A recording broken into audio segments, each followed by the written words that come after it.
dedicated to Eastern and Southern Kentucky. This is WYMT Mountain News Weekend Edition. Good evening, I'm Keaton Hall. Whitesburg City Councilwoman Arlene Williams suddenly died this past week. She was 79. WYMT's Chandler Wilcox details the impact Arlene had on the city. Arlene Williams had just won her 5th term as a city councilwoman before dying 2 days later. Her death shook the city of Whitesburg, as she was a calming voice through everything. She never complained that I knew of. She was worried about her city, her neighbors. Coming up with descriptions for Arlene is difficult considering how loved she was as a councilwoman and friend. The only way I can describe her in this city as is an angel on earth. She really was. And Arlene would do anything for anybody. She was such a positive person. She took Tiffany under her wings after the mayor lost her husband, former Mayor James Wiley Kraft, who died a year ago. We brought my husband back into town from Lexington when he passed away, and the first person that I saw waiting for me at the funeral home was Arlene.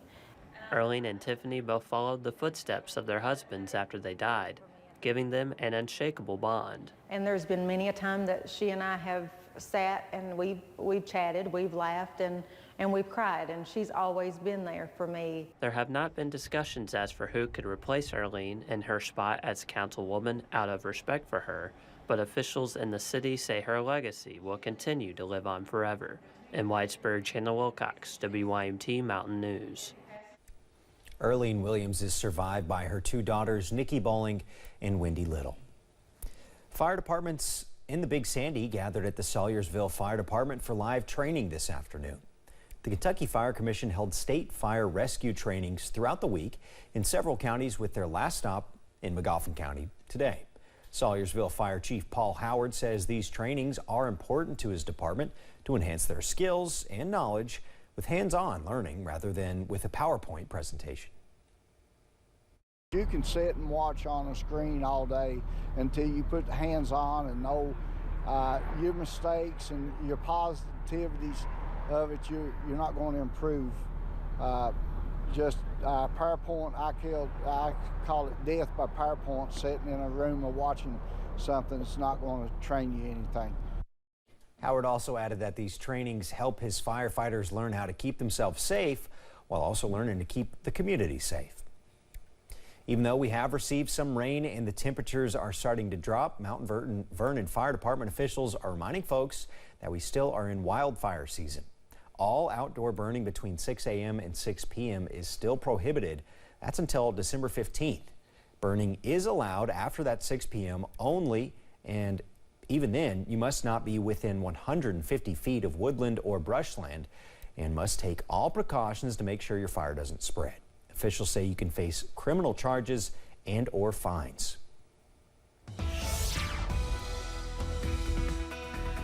Well, we are looking at another very cold night across the region as we close out the weekend. Here's a live look over in Letcher County at Whitesburg, looking at a quiet Sunday night. It is very cold, though, over in London Corbin Airport.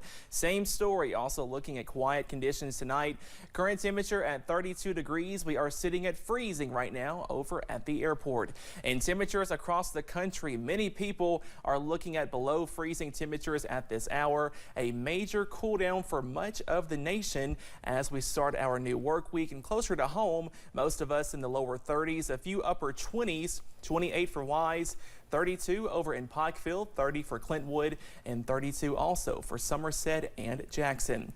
As we go on satellite and radar, we are looking at dry weather tonight, but we are looking at some cloud cover overhead. Those clouds are going to start to fade away as we go later on into tonight, and temperatures will be frigid, falling into the upper 20s as we wake up on Monday, and we are looking at rain showers to return by Tuesday. That full forecast coming up in just a little bit.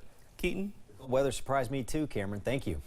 Churchill Downs continued its fall meet this afternoon, and as the horses rounded the track for race 5, they were doing so to bring awareness to breast cancer.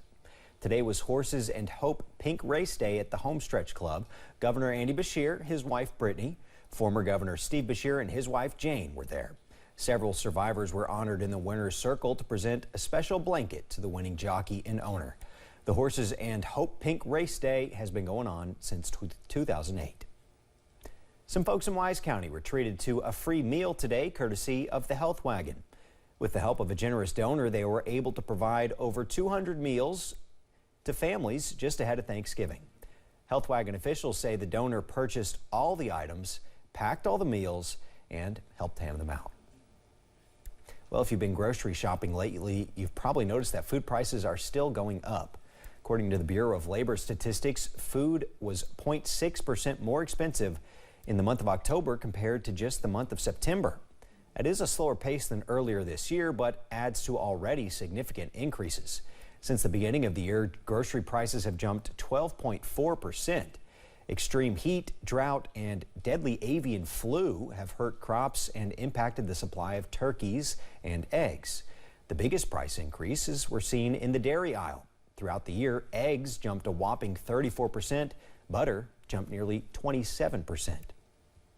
Real estate giant Redfin is closing its home flipping unit and laying off 13% of its staff. The Seattle-based company is making the move because its home flipping business is losing money. Redfin is following the lead of competitor Opendoor, which recently revealed it had sold too many homes for a loss. Both companies are known as iBuyers, which use computer algorithms to purchase homes in bulk and then flip them. Now, the iBuying companies say high interest rates and the cost of renovations are rising faster than they can predict. Executives at both Redfin and Opendoor are both predicting a slowdown in the real estate market for next year.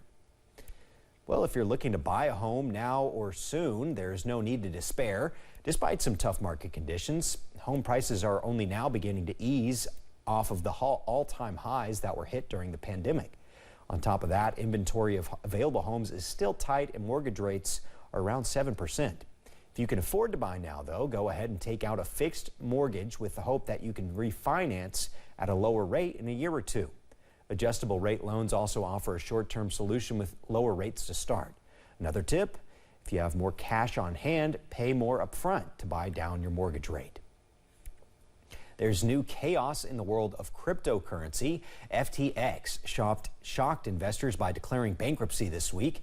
It spent millions making sure its name was seen and known. CBS's Astrid Martinez has more.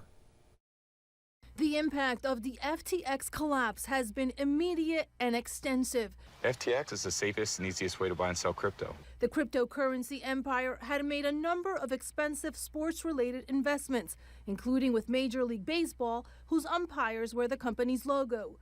And despite a reported $135 million 19-year deal struck just last year, the Miami Heat's FTX Arena will soon have a new name. The team and Miami-Dade County saying the reports about FTX are extremely disappointing. We're not going to know the full impact of this for weeks, if not months. I compare it to Lehman Brothers. This week, the multi-billion-dollar company run by Sam Bankman-Fried crashed.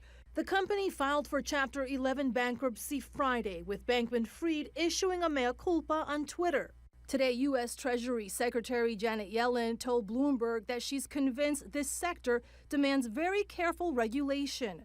The proper place for this would be for Congress to put some proper legislation in place to really give guardrails for this. An industry that had boomed, especially during the pandemic, now in free fall.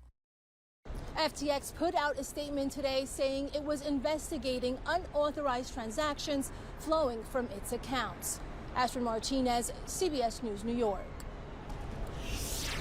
Coming up at 11, new details are emerging about the terrifying flight show collision and the 6 lives that were lost.